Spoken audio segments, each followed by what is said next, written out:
네, 안녕하십니까. 우리 전국에 산재해 있는 우리 공화당 당원 동지 여러분, 그리고 애국 우파 우리 국민 여러분, 또 해외에서도 우리나라를 걱정하시면서 탄핵 이후에 애국 애족의 마음을 가지고 지켜보시다가 우리 공화당을 지켜보시고 또 후원해 주시고 계신 또 해외의 많은 동지들 너무너무 감사하고 고맙고 반갑습니다. 엊그저께도 유경수 영부인 제97주년 탄신 승모제 행사를 우리가 옥천 생가에서 가졌는데 조원진 당대표 화한 옆에 텍사스, 켄터키, 또 테네시주 우리 해외에서 보내신 화한들이 오른쪽에 쭉 있더라고요. 그래서 너무 반갑고 항상 그런 행사 때마다 해외에서까지도 화환을 보내주셔서 정말로 우리들이 보람이 있고 또 감사하고 또 존경스럽게 또 해외 동포 애국자님들을 또 사랑하고 존경합니다. 어저께는 스픽스 방송이 있었죠. 우리 조원진 대표님께서 이제 여러 가지 방송에 많이 나가시는데 어제 스픽스 방송이 아주 잘 됐고 또 좋은 말씀을 또 많이 해주셨습니다. 왜 그런 거 하니 가장 좋은 대담 방송은 바로 사회자가 좋은 질문을 하고 그래서 대담자로 하여금 좋은 대답을 이끌어내고 또 그것을 시청자들이 듣게 해서 시청자들이 판단하는 것, 그렇게 만들어주는 것이 방송의 가장 중요한 역할입니다.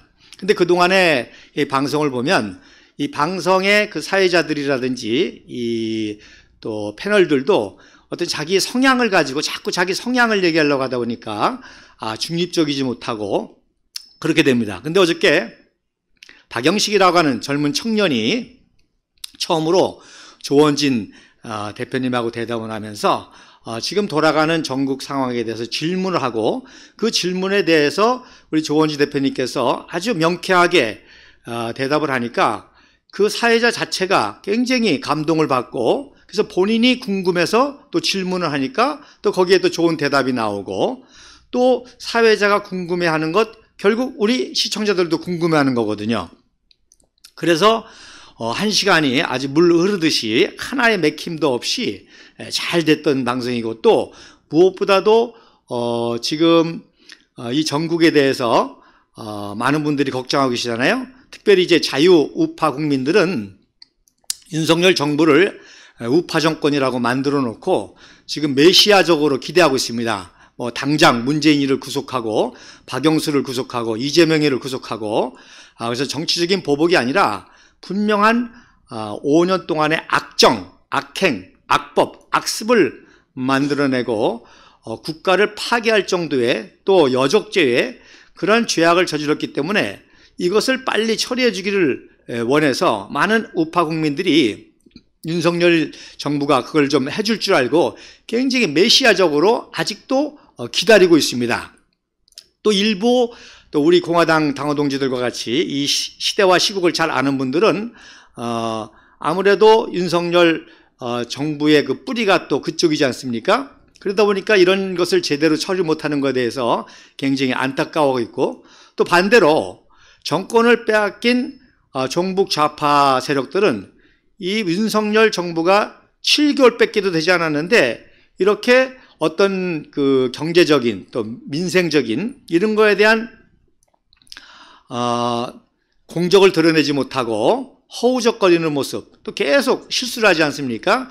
또 참사도 일어나고 이태원 참사도 일어나고 또 도어 스태핑이라는 그런 걸로 또 실수를 하게 되고 또 난데없이 청와대를 옮겨가지고 출퇴근 문제라든지 그래서 쓸데없는 일에 많이 정신을 잃어버리면서 전국 주도권을 제대로 주지 못하니까 또 좌파는 좌파대로 취임 7개월인데 벌써 퇴진 얘기가 나올 정도로 하고 있습니다. 그러면서 또 이재명 리스크가 있지 않습니까? 그 이재명 사법 리스크가 또 조여오니까 거기에 대한 이제 불안감 이런 걸로 해서 지금 좌파도 굉장히 지리멸멸하고 있는 그런 상태입니다. 이런 상황에 조원진 당대표께서 어제 스픽스 대담을 통해서 현 정국을 아주 정확하게 명쾌하게 분석해 주니까 많은 시청자들이 좋았던 것 같습니다.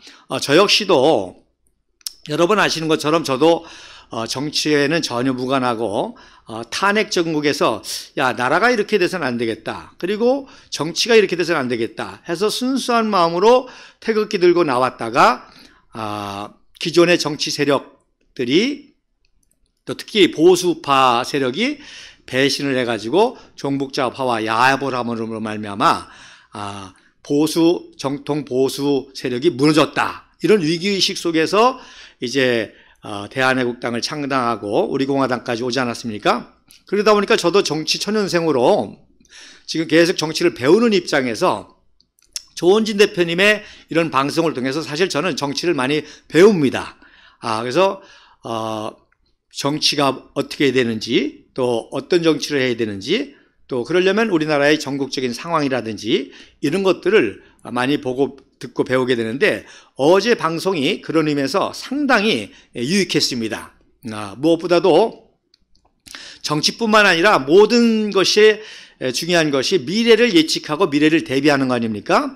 기업도 마찬가지고, 또 축구 선수들도 또 이 미래의 트렌드를 또 생각하면서 미래를 준비하고, 그래서 미래를 예측하고 준비하는 것이 모든 분야에서 가장 중요한데 특히 정치는 더 그렇습니다. 그래서 이 혼란한 국제관계 속에서 미래를 예측하고 그 미래를 준비하는 게 사실 어떤 의미에서 정치의 핵심인데, 그런 의미에서 조원진 대표님께서 미래의 정치적인 이런 변화를 예측하고 거기에 대해서 어떻게 우리가 대처해 나가야 되는지, 심지어 더불어민주당에까지도 조언을 해주는 그런 모습을 보면서 참 유익했던 것 같습니다. 그래서 기존 특별히 이제 지금은 양당, 여야 양당제대로 고착이 돼가지고 이 양당제대 폐해를 우리가 지금 심각하게 보고 있지 않습니까? 그래서 여당은 여당대로 지금 크게 윤석열 지지 세력, 특별히 윤핵관들이죠. 탄핵 세력들이 결국 탄핵 세력들이 탄핵 특별검사였던 윤석열 검찰총장을 데려다가 우파 정권을 세우지 않았습니까? 그리고 또 기존에 또 탄핵에 좀 무관하면서도 기존의 그 보수 정권을 유지하고 있는 세력들, 이 세력들이 갈등하고 있고, 또 거기에 또 이준석파, 또 유승민계, 그래서 여당계가 한 3, 4개 파열로 분열돼서 지금 혼란한 상황을 우리가 들었고요. 그 다음에 이제 더불어민주당 야당은 이 이재명파와 그리고 정통적인 온건한 민주당 세력과의 이제 갈등이 시작이 됐다고 보는 거죠. 그래서 이재명 세력은 뭐 골수 종북 좌파 세력 아닙니까? 민노총을 등에 업고 또 동부연합이라고 그러죠. 이석기 계열, 그 세력이 주축이 돼가지고 있는 게 이제 이재명 세력인데, 그 세력이 지금 탄핵 이후에 이 사법 리스크로 지금 굉장히 어려움을 겪고 있고, 그러다 보니까 민주당의 차기의 그 대권 후보도 아직 두드러지지 않고, 또 종북 좌파에 대한 반감이 심하니까 기존 전통적인 민주당 온건한 세력들이 굉장히 또 불안해하면서 그 두 세력이 지금 갈등하고 있는 그런 양상. 그래서 다시금 이제 이낙연을 이제 부른다든지,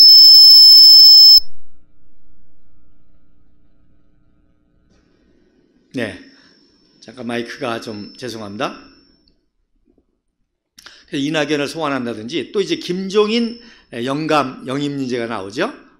그래서 지난 총선 때 더불어민주당 그 김무성이 도장 나르샤로 폭망했을 때, 그때 김종인이가 더불어민주당에서 총선을 승리로 이끌었다가, 또 이제 자유한국당이죠. 거기에 또 비대위원장이었다가, 또 이번에 또 다시 더불어민주당에서 영입하려고 한다는 얘기가 있을 정도로 정말 이 여야 정치가 이념도 없고 또 어떤 미래의 어떤 대안도 없고 가치도 없고 민생도 없고 오직 권력만을 추구하는 이 권력지향적인 어떻게 자기 기득권을 유지할 것인지 일단 2024년 총선 때 어떻게 하면 이 국회의원을 유지할 것인지 이 국회의원 권력 총선 다툼 그리고 그 이후에 또 2년 후에는 또 대선이지 않습니까? 그래서 이 권력 싸움, 권력 다툼으로 치닫고 있는 그런 양상을 우리가 볼 수가 있습니다. 그래서 조원지 대표님께서 아주 재미난 또 말씀하셨는데 지난 5년 동안 문재인 정권의 악정에 의해서 뭐 보수 주파 정권이 정권을 가져오는 것은 기정사실인데 70%까지 정권 교체 여론이 왔었는데 거기에 세월 만한 대권 주자가 없었잖아요. 그러다 보니까 오히려 문재인 정권에서 감사원장을 하고 검찰총장을 하고 부총리를 하고 했던 이런 사람들이 나와서 대선 후보가 되고 결국 이 탄핵파가 권성동 또 장제원 이 탄핵파가 검찰총장을 영입해가지고 보수파 정권을 세우는 그런 아이러니가 있지 않았습니까? 그러다 보니까 이제 거기에 마땅한 더불어민주당의 또 차기의 후보가 없으니까 윤석열과 나를 세우는 유승민, 그 유승민을 영입해가지고 그래서 자기의 그 종북 좌파의 색깔을 좀 가리면서 그리고 또 유승민은 또 대구 경북계 아닙니까? 대구 경북의 세력도 영입하면서 그래서 그렇게 차기를 또 노리면서 갈 가능성이 있다고 하는 그 발언에 그 박영식이라는 사회자도 굉장히 아주 쇼킹하면서도 그럴 수 있다고 하는 이런 정치판을 보고 굉장히 그 청년이 감동을 받으면서 아주 재밌게 그 토크가 진행됐고 저희들도 뭐 충분히 예상할 수 있는 그 시나리오 아닙니까? 우선 3당 합당도 보세요. 김영삼이가 결국 정권을 잡기 위해서 3당 합당을 하지 않았습니까? 또 열린우리당 사건 뭐 이런 걸 볼 때 정말 우리나라 정치의 이합집산 이제 거의 이합집산의 끝이 왔다. 그 말은 무슨 쟁과니 이제 이합집산의 양당 정치를 우리 국민들이 점점 혐오하고 또 분노하고 또 절망하면서 새로운 대안을 찾을 때에 우리 조원지 대표님께서 아직 거기까지는 말씀 안 하셨지만 이런 때에 우리 공화당의 그 스탠스와 우리 공화당의 입장이 굉장히 중요하다. 왜냐하면 우리 공화당은 이미 탄핵 사태 때 기존의 여야 정치가 무너졌다는 것을 일반 국민들 입장에서도 깨달은 거 아닙니까? 정의가 무너지고 진실이 무너지고 저렇게 권력을 가지고 차기를 노리고 집권당이 배신을 하고 집권당 국회의원들이 배신을 하고 그래서 종북좌파와 타협을 해가지고 야합을 해가지고 내각제 개헌을 하려고 하고 이런 그 기존의 정치가 무너지는 걸 봤기 때문에 우리가 태극기 들고 나왔고 태극기 들고 나와서 촛불보다 한 3배가 더 모였지만 촛불이 실제적으로 한 10만 모인 거를 이제 100만 모였다고 그러고 300만 모였다고 그러지 않습니까? 근데 우리는 3.1절 때 그 당시 30만 실제적으로 그래서 3배가 모였지만 그러나 30만이 모였어도 그것이 정치 세력화되지 못했을 때에 아무런 힘이 없다는 것을 우리가 절망하고 그래서 새로운 정치 세력으로서 조원진 당대표와 함께 우리가 이렇게 우리 대한애국당을 창당해서 우리 공화당으로 5년 동안 투쟁해 오면서 발전해 오고 있지 않습니까? 그래서 우리들의 이 사명이 굉장히 중요하다. 그래서 지금 일부 여당의 그 주호영과 같은 온건한 세력 또 윤상현 또 친박 계열이었던 이제 윤상현 계열이라든지 이런 이제 그 유승민과 윤핵관과 결을 달리하는 그런 세력들은 우리 공화당에 대해서 우호적으로 생각하고 또 연대하려고 하고 연합하려고 하고 또 어떻게 해서든지 우리의 힘을 얻으려고 하는 그런 상황에 우리가 굉장히 신중하게 우리 스탠스를 움직여야지 우리 공화당이 당원 동지들이 이런 상황에서 너무 쉽게 이렇게 움직여서는 안 되고 우리는 그야말로 이런 어떤 의미에서는 3당 합당에서부터 1993년도 약 30년 전부터 시작됐던 3당 합당의 야합의 정치, 이 양당 정치의 어떤 의미에서 끝이 탄핵 사태였거든요. 그 정치권의 야합 정치의 어떤 의미에서 하이라이트가 박근혜 대통령에 대한 탄핵이었고, 그래서 이제는 이 기존의 기득권 양당 정치를 새롭게 완전히 뒤집어 엎어야 될 그런 개혁의 시점이 왔고, 또 그걸 위해서 우리 공화당이 5년 동안 투쟁해 왔고, 계속 전국적인 정당으로 또 우리 발전해 나가는 그런 때에 박근혜 대통령께서 말씀하신 것처럼 탄핵당하실 때 말씀하시지 않습니까? 자한당을 믿으십니까?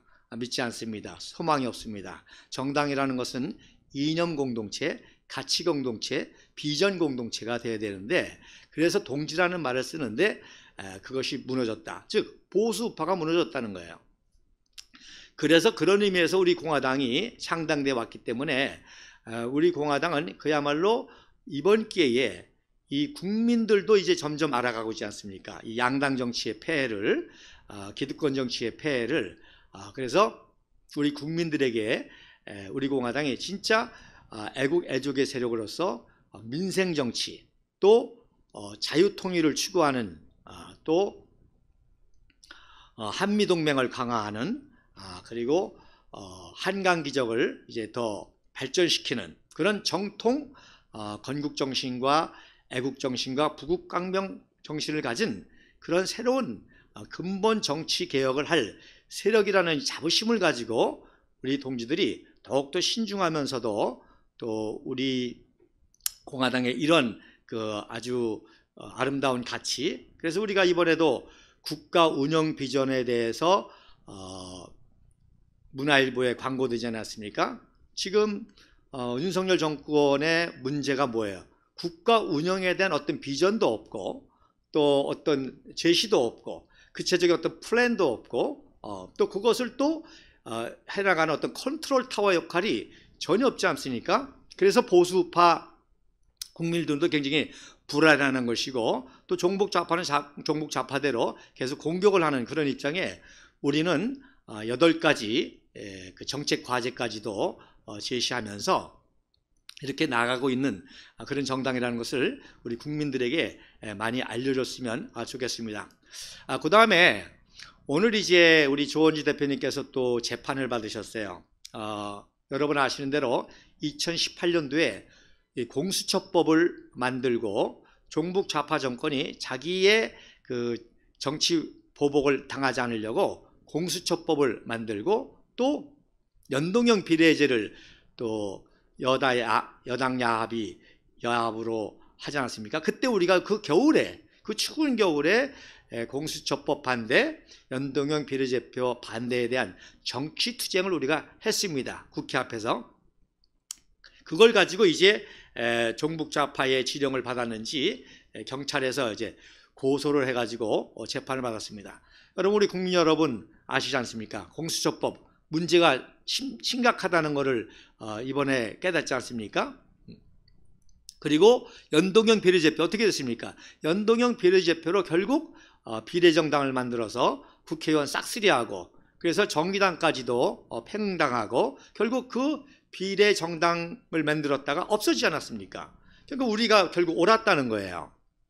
그런데 이러한 정치 투쟁을 또 경찰이 고소해가지고 재판을 받는 그런 이제 어처구니없는 상황이었죠. 그래서 우리 공화당을 괴롭히는 거 아닙니까, 이게? 그래서 조원진 대표를 괴롭히고 우리 공화당을 괴롭히고, 오늘도 재판에 저희도 갔더니 10분 만에 끝났습니다. 다음 재판을 언제 할 건지, 그리고 다음 재판 때 어떤 증인들의 증인을 들을 것인지, 그렇게 간단하게 10분 하고 내년 1월 31일 날 오후 5시에 또 재판을 하겠다고 해서 끝내버렸습니다. 참 우리가 얼마나 힘들게 투쟁을 했는데, 그 변호사도 선임해야죠. 또 재판에 출석해야죠. 시간적으로, 재정적으로. 또 거기서 말도 안 되는 그 거짓 증언, 또 기소, 검찰의 기소, 이런 거에 대응해야 되는 정치적인 피로, 이러한 아주 교묘한 정치적인 박해를 당하고 있습니다. 우리 조원지 대표님께서 또 다음 주 월요일에는 6.25 2018년 6.25 기습 행정대집행, 우리가 탄핵 무효의 이러한 그 투쟁을 하면서 3월 10일 날 헌법재판소에서 압사당하신 분, 여러분 이태원 사건 보셨지 않습니까? 우리 청년들이 어처구니없는 압사 157명이 당했는데 바로 30항쟁 때 바로 그런 압사를 당한 거예요. 경찰의 과잉 진압과 심지어요, 그 지하철 문을, 그 유리문을 닫아가지고 경찰이 압사당하는 걸 봤습니다. 경찰이 지하철 안에서 샤타문을 내리고, 그리고 거기에 막힌 우리 국민들이 압사당해서 돌아가는 모습을 보면서도 경찰들이 오히려 우리 국민들을 살려내는 것이 아니라 그거를 그냥 바라만 보고 있었던 압사 사건이 그 당시 일어났었고, 그렇게 다치신 분들, 돌아가신 분들이 6분이나 계셨던 거죠. 그래서 그의 진실을 우리가 투쟁하려고 언론에서 다루지 않으니까, 그래서 광화문에서 천막 투쟁을 했는데, 그걸 박원순 종북 좌파가 깡패 용역을 대동해 가지고 행정 대집행을 했는데, 역시 그것도 이제 오히려 우리 동지들을, 비무장한 우리 동지들을 집어 던지고 폭력을 행사하고 그 천막을 다 때려 부시고 하는 과정에 많은 사고가 났는데, 오히려 그거를 자기네들을 폭력했다라는 걸 또 덮어 씌워 가지고 이번 12월 5일 날 오후 4시에 이제 마지막 선고 공판이 있다고 합니다. 우리 국민들이 정말 이렇게 우리가 나가고 있습니다. 그래서 오늘도 재판을 끝난 다음에 우리 조원지 대표님께서는 또 대구에서도 또 방송이 있으셔가지고 대구에 바로 내려가셨고, 그리고 여러분 아시는 대로 이제 12월 4일 날에는 이제 대구시당과 경북도당 주요 당직자 교육연수가 있습니다. 우리가 그동안 시도당별로 쭉 돌아가면서 했는데, 이번 12월 4일 날 대구 카톨릭대학교 평생교육원에서 이제 마지막 대구시당과 경북도당의 우리 주요 당직자 교육연수가 있습니다. 그래서 조원진 당대표께서는 그거를 참석하시고 이제 월요일 날 회의에 오시고 재판에 참석하시게 되는데, 우리 대구와 경북에 있는 많은 주요 당직자님들 많이 참석해 주시고, 또 교육의 중요한 내용, 또 마지막에 조원지 대표님께서 또 마지막 강의를 하실 텐데 많이 시청해 주시면 감사하겠습니다. 그리고 이제 12월 5일 날 연석회의가 있죠. 그래서 12월 달에 중요한 행사들을 이제 협의를 할 것입니다. 그리고 말씀드린 대로 12월 5일 날 4시에는 행정대집행에 대한 그러한 또 마지막 선고 공판이 있습니다. 그리고 오늘 제가 이제 오늘 좀 이렇게 서론이 좀 길어진 것은 바로 우리 조원진 대표님의 스픽스 방송이 굉장히 유익했기 때문에 그것을 리뷰하다가 이렇게 시간을 좀 지체를 했습니다. 제 방송이 끝나면 6시 반에는 우리 조원진 대표님과 백악관 출입기자인 제니박 기자, 특별히 미국의 상황, 국제 상황에 대해서 가장 잘 아는 우리 제니박 기자와 또 인터뷰 영상이 제 강의가 끝난 다음에 한 6시 반쯤에 방송이 될 것입니다. 많이 기대해 주시고요. 많이 알려주셔서 우리 동지들이 정말 제가 우리 공화당이고 또 조원진 대표님하고 같이 있다고가 아니라 정말 저도 조원진 대표님을 태극기 집회를 통해서 알았거든요. 뭐 그전에는 뭐 저도 해외에 있었기 때문에 대구 분인지도 몰랐고 대구 국회의원인지도 몰랐고 삼선의원인지도 몰랐습니다. 그런데 그분을 통해서 저도 정치를 배우면서 또 굉장히 정치적인 경륜과 연륜과 그리고 이념과 가치와 사상이 우리와 너무 똑같고 그래서 많이 배우기 때문에 이번에 스픽스 방송이 굉장히 유익해서 여러분들에게 알려드리면서 그걸 리뷰하다가 이렇게 시간이 지났습니다. 그래서 저도 그 댓글을 쓸 때 다른 거 안 씁니다. 그 방송을 보면서 모니터링을 하면서 조원진 대표님의 중요한 멘트를 제가 요약하면서 댓글을 달면서 쓰고 있습니다. 그래서 나중에 그 댓글을 제 댓글을 제가 정리하면 조원진 대표님의 중요한 발언들을 요약하는 내용이 되거든요.